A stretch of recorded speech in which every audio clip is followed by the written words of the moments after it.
Hello everyone, my name is Sam Sloan, and for those of you that have been watching a few of these videos, you know I've been sharing quite a few of the top tips that I have found, not only on Zoom, but also some of the other platforms as well. But today we're going to focus specifically on Zoom. Something came to my attention, probably more so just recently than probably previously.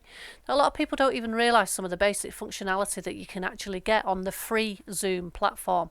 Now I do pay for my licence because I need more than 40 minutes, which is what the free platform allows people to log in for.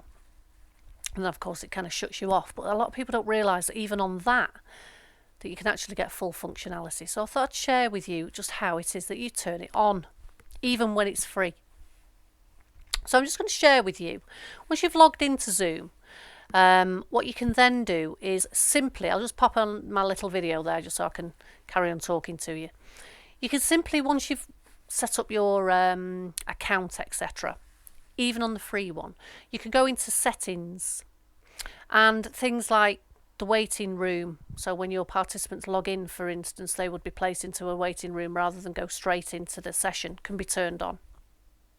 I'm not going to go through everything of this. You can also customise the waiting room. Not sure if you can on the free one, but I know you certainly can when you pay for the about $11.99 a month, I think it is. But as you start to scroll down, you'll see I've still got quite a few of these turned off, which is absolutely fine. But things like mute participants on entry, I think can be quite handy to have turned on, because sometimes people don't realise they've actually joined the session, and to have them muted can be quite helpful for them sometimes as well. So as we carry on moving down, things like chat can be enabled, because sometimes it may not necessarily be enabled. So let's just go back to the main room here. So even if I get rid of the participants and the chat just for a second, when we set up the chat, well, of course everybody can chat to everybody as well. Come to this little file in just a moment, and then if we have it set to everyone, or of course I've only got ZZ Sam in the other screen as well, they can chat to each other as well. So let's just go back to here. So that's chat. Prevent participants from saving chat. Well, I've no problem with people saving chats. And of course private chat, which is what I've just mentioned there, where they can also chat to each other within the session as well. I have that one turned on. Auto chat saves. So that means, let's just go back to the main meeting. You can actually save the chat here. I think that's quite handy, especially sometimes if you want to go back through it and maybe make sure that you haven't missed any questions, for instance. That can also be quite handy. I'll come back to chat in just a moment. I think that's quite useful to have on, to be honest. So let's just say then we've auto-saved the chats, even though mine isn't on. I do tend to do it anyway. Sound notification when someone joins or leaves. Again, this is quite handy, and that can just give you, as the host and presenter, give you a heads up that actually somebody's left, and maybe you then want to give them some support, maybe to get back in, for instance. File transfer. This is an interesting one. A lot of people don't even realise that this is available. So something specific like, let's go back to the main meeting here. I might want to transfer a specific document to you. Let's just say, I don't know, it's this one here about one of my coaching courses. When I select that document, it just simply goes into chat and everybody can download that document straight away. It's awesome. So if you send in any handouts or I don't know, links on for additional courses or whatever it is, you can file transfer it straight into chat. And that is another really handy one that I think is super handy to have that turned on. Only allow specific file types. Well, I've just not ticked that. I didn't want to do that. I want it to be open to anything. Let's go, what else we've got? Cohost is another useful one. That would provide you to enable a co-host. So if I just go back to my screen now, and let's just say, if I open the participants, I wanted ZZ Sam, I can just simply click on more, and then I can make ZZ Sam a co-host. That means, let's just say something happened to my system, ZZ Sam would be able to take over that particular role rather than have any issues with the whole meeting ending, for instance. Polling is something that a lot of people don't realise that they need to have on. I've locked mine, which you can do also as well to make sure that it's always on, which it is anyway. And again, that can be really quite useful. So let's go back to there. One thing that you do need, though, is if you are on somebody else's account, when you click on polling, it takes you through, when you add a question, through to the admin pages in the back end, if you like. So this is a live session now. It probably won't let me kind of do it. Oh, there it is. So I was going to say, I didn't think it'd let me do it, but it has done. Where you can just simply type a question, and then, of course, you can add the answers as well. And then as soon as you scroll down, you click save. That poll would then become live. And that would be available then for everybody, or any host or co-host, to set going in that particular session also. So let me just flip back to there. So that's polling. Turn that on. Get it on.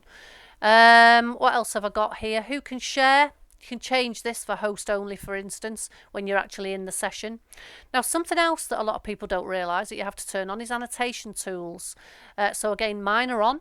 So when we're on, let's just say a whiteboard, for instance, if I was sharing my screen, people can actually annotate in the session as well. Now, I'm not actually physically sharing a screen at the moment, but once I did, then you would be able to actually physically annotate. I think I've got a Word document open. There you go, it's just a blank Word document.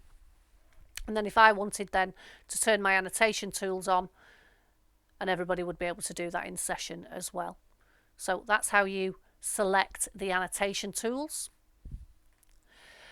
What else do we have in settings? That just makes it super interactive then.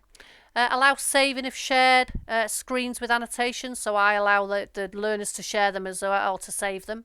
Allow saving of the whiteboard content, this type of thing, and I save it as a PNG rather than a PDF I should say. Now, non-verbal feedback is an interesting one, and a lot of people don't realise that if you have this one turned off, let's just go back to the meeting here, all of these little icons here disappear.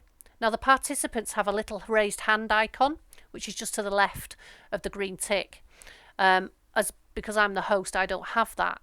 But all of these little icons aren't there if you have that non-verbal feedback turned off, which again, these can be really helpful and really useful for things like sort of, well, not necessarily a polling question, but finding out just how many people have actually maybe answered a question, for instance, in there. And these can actually be also, you've got other options as you kind of come down here as well. And clear the feedback is here right at the very end, so that would clear any of the little ticks and the crosses that were up there as well.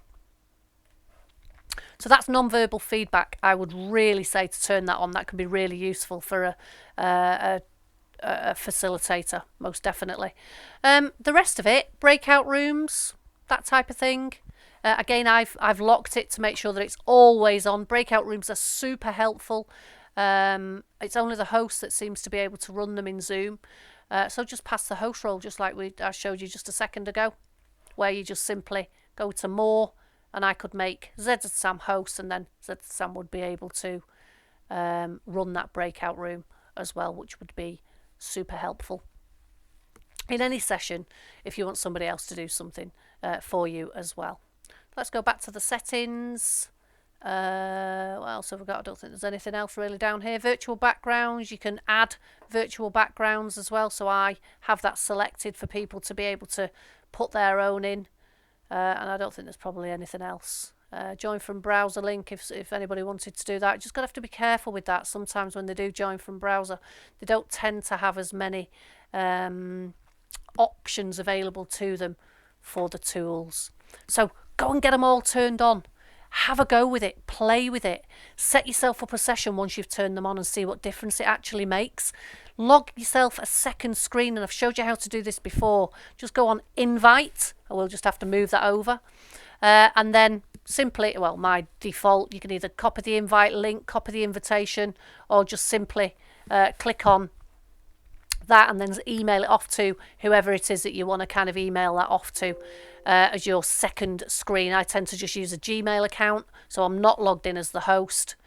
And then, of course, that's how I log my ZZSam screening. But give it a go, test it, because if you've got your second screening, you can see how it's behaving from an attendee perspective. Go and turn all them tools on. Let me know how you get on. Comment below and let me know what difference it's made to your sessions. Thanks for listening.